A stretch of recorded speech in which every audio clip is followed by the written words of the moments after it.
জন্ম থেকেই দুটি হাত নেই সিয়াম শেখের। তবে এই প্রতিবন্ধকতা তাকে দমাতে পারেনি খেলাধুলা কিংবা লেখাপড়া থেকে।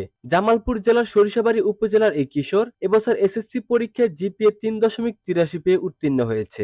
উপজেলার ডুয়েল ইউনিয়নের উদানপাড়া গ্রামের দিনমজুর জিন্না মিয়ার ছেলে সিয়াম পড়ালেখা শেষ করে সরকারি চাকরিজীবী হতে চায়। এলাকাবাসী জানায়, ২০১৮ সালে প্রাথমিক শিক্ষা সমাপনী পরীক্ষায় ডুয়েল ইউনিয়নের উদানপাড়া গ্রামে ব্রাক শিশু নিকেতন স্কুল থেকে অংশগ্রহণ করে পঞ্চম শ্রেণী পাশ করে সিয়াম। এরপর ষষ্ঠ শ্রেণীতে ভর্তি হয় চাপারকোনা মহেশচন্দ্র স্কুল অ্যান্ড কলেজে। সেখান থেকে জেএসসি পরীক্ষাতেও ভালো ফলাফল করে এবার মানবিক বিভাগ থেকে এসএসসি পরীক্ষায় পাশ করলো সে। দুই হাত না থাকলেও সিয়াম ক্রিকেট খেলতে পারে, সাঁতার কাটতে পারে, পা দিয়ে টিউবওয়েল চেপে পানি তুলে গোসলও করতে পারে, এমনকি পা দিয়ে চামচ ধরে ভাত মাখিয়ে খেতে পারে সে। বই খোলা ও পাতা উল্টানো, মোবাইল ফোন চালানো সহ সব কাজ পা দিয়ে করতে পারে সিয়াম। সিয়ামের মা জোসনা বেগম বলেন, সিয়ামের ছোট থেকে স্কুলে যাওয়া, পড়ালেখা করার ইচ্ছে ছিল। ছোটবেলায় ওর বয়সীরা স্কুলে গেলে ওদের সঙ্গে স্কুলে চলে যেত সিয়াম। এ সময় তিনি আরো বলেন, স্কুলে যাওয়ার আগ্রহ দেখে তাকে স্কুলে নিয়ে যাওয়া হয়। ওর জীবনের স্বপ্ন পড়ালেখা করা, ও সেটা করছে।